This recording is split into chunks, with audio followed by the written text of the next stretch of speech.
У нас в Турции продают вот такие пакетики. Пудинг называется. Его можно и как пудинг делать, но я его делаю по особенному рецепту, как мини-торт. Здесь есть инструкция, в которой написано, что добавляем холодное молоко 3,5 стакана. Стакан у меня по 200 мл. Засыпаем туда полностью весь пакетик.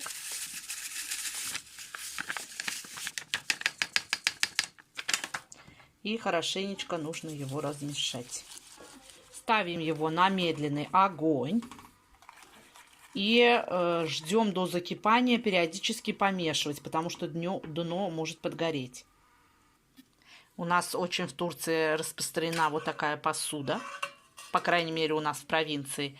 И я покупаю вот такие вот печеньки. Обычно они продаются большими пачками, несколько штук. И называются они бисквит. Сейчас буду ее разламывать понемногу, небольшими кусочками. И аккуратненько раскладывать сюда эти печеньки. Вот так вот я заполнила первый слой. И будем ждать, когда у нас закипит пудинг. Он начинает у нас уже тихо-тихо густеветь. Но нам нужно ждать, когда он начнет закипать. Наша масса начинает закипать, булькать. Как начинают пузырьки выходить, еще минутки 2-3 на самом медленном огне. И можно выключать. Наш пудинг готов.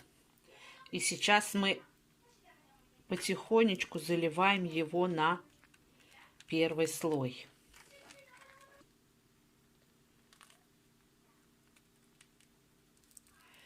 Сейчас буквально несколько секунд и будем делать второй слой.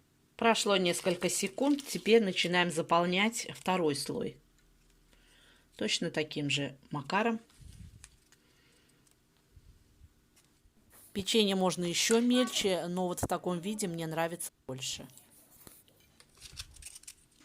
Так, второй слой у нас уже готов. И таким же образом начинаем его заливать тонким слоем.